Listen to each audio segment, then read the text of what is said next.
ସକାଳୁ ସକାଳୁ ସମସ୍ତଙ୍କ ଗୃହିଣୀମାନଙ୍କର ଟେନସନ୍ ଥାଏ କି ସକାଳୁ ଜଳଖିଆରେ କ'ଣ ବନେଇବା, ଯେଉଁଟାକି ଘର ଲୋକ ବି ଖାଇବେ, ପିଲାମାନେ ବି ଖାଇବେ, ସମସ୍ତେ ଖାଇବେ ଖୁସିରେ ଖୁସିରେ, ସେ ପୁଣି ହେଲ୍ଦି ବି ହେଇଥିବ। ତ ହଁ, ମୁଁ ଆଜି ଆପଣମାନଙ୍କ ସହିତ ନେଇକି ଗୋଟେ ବଢ଼ିଆ ରେସିପିଟି ସେୟାର କରିବି। କହିଲେ ପୁରା ପ୍ରୋଟିନ୍ରେ ଭରପୁର। ତ ଏଇଠି ଦେଖିପାରୁଥିବେ ମୁଁ ବିରି ଡାଲି ଗୁଡ଼ାକୁ ଭଲ ଭାବେ ଧୋଇକି ପ୍ରିଭିୟସ୍ ରାତିରେ ହିଁ ଧୋଇକି ରଖିଦେଇଥିଲି ବତୁରେଇକି।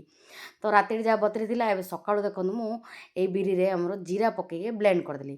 ଏ ବିରିଟା ଏମିତି ବାଟିବେ ଯେମିତି ଆମେ ବରା ଛାଣନ୍ତି, ଯେମିତି ପୁରା ବହଳିଆ ବହଳିଆ ସେମିତି ହିଁ ପୁରା ବାଟିବେ, ନା କି ପୁରା ପାଣିଆ ଟାଇପ୍ର ବେଟର୍ କରିବେ, ଏମିତି ହିଁ ବାଟିବେ।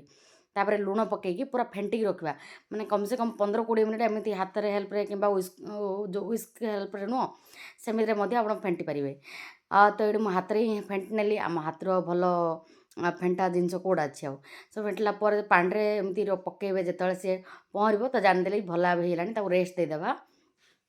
ତ ଏଇଠି ଦେଖନ୍ତୁ ଏବେ ମୁଁ କ'ଣ ବନାଉଛି ଯେ ଦେଖନ୍ତୁ ଦୁଇଟା ଟମାଟୋ ବଟା ନେଲି, ତାପରେ ଗୋଟେ କଞ୍ଚା କଦଳୀ, ଯେମିତି ଆପଣଙ୍କୁ କହିଲି ନା ପିଲାମାନେ ଯେମିତି ଜାଣିବେନି, ପୁରା ହେଲ୍ଦି ଭର୍ଜନରେ ବନେଇବା।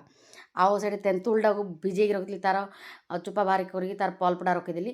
ଆଉ ଏଇଠି ଦେଖନ୍ତୁ ଏବେ କଢ଼େଇରେ ନେବା ତେଲ ଗରମ ହେଇଗଲା ପରେ ସୋରିଷ ଫୁଟିଗଲା ପରେ ପିଆଜ, କଞ୍ଚାଲଙ୍କା, ପିଆଜ ଏସବୁ ପକେଇକିନା ଭଲ ଭାବେ ଭାଜିଦେବା।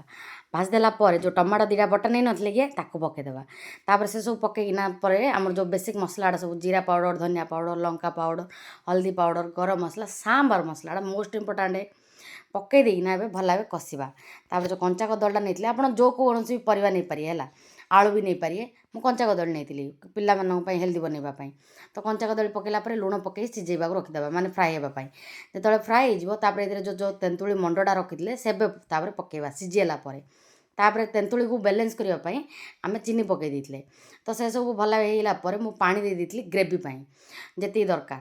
ତାପରେ ଏଇଠି ଆପଣ ଠିକ୍ ଦେଖୁଛନ୍ତି, ଯେମିତି ଆମେ ବରା ଛାଣନ୍ତି ସେମିତି ଏବେ ଏଇଠି ବରା ଆଡ଼କୁ ଷ୍ଟିମ୍ କରିବା, ମାନେ ଏଇଥିରେ ଟକର ମକର ଯେଉଁ ଫୁଟିଯିବ ଆମର ଗ୍ରେଭିଟା, ସେ ଟାଇମ୍ରେ ସବୁ ଯାକକୁ ଏଇଠି ପକାଇ ନେବା। ତ ଦେଖିଲେ ନା ହେଲ୍ଦି ଭର୍ଜନ୍, ନା ମୁଁ କହୁଥିଲି ନା, ବିଶ୍ୱାସ ତ କରିବେନି ଆଉ। ତ ହେଲ୍ଦି ଭର୍ଜନ୍ରେ ହିଁ କରିବା।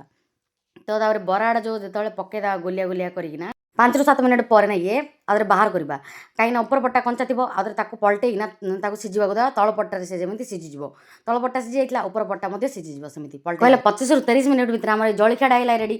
ସାମ୍ବାରରେ ଆମର ଡାଲି ପଡ଼େ, କିନ୍ତୁ ଏଇଟା ମୁଁ କହିଥିଲି ଆପଣମାନଙ୍କୁ ହେଲ୍ଦି ଭର୍ଜନରେ ବନେଇବା, ବିନା ଛଣାର। ଦେଖନ୍ତୁ ବରା, ସାମ୍ବାର, ତରକାରୀ ହେଇଗଲା ରେଡ଼ି। ବାସ୍ ଉପରେ ଧନିଆ ପତ୍ର ଦେଇ ଗାର୍ନିସିଂ କରିଦେଲେ, ତାପରେ ହେଇଗଲା ତ ଆଉ କ'ଣ। ହେଲ୍ଦି ବ୍ରେକଫାଷ୍ଟଟା ଘର ଲୋକଙ୍କୁ ଖୁଆନ୍ତୁ, ନିଜେ ବି ଖାଆନ୍ତୁ। ଏତେ ଟେଷ୍ଟି କି ସବୁଦିନ ବନେଇକି ଖାଇବି କହିବେ। ଆଉ ଯଦି ଆଜିର ଭିଡ଼ିଓଟା ଭଲ ଲାଗିଥିବ, ତାହେଲେ ଆପଣମାନେ ତ ଜାଣିଛନ୍ତି, ଭିଡ଼ିଓକୁ ଲାଇକ୍ କରିଦେବେ, ସେୟାର କରିଦେବେ, କମେଣ୍ଟ କରିବେ, କେମିତି କ'ଣ ଲାଗିଲା ନିହାତି ଭାବରେ ଭିଡ଼ିଓରେ ଜଣାଇବେ।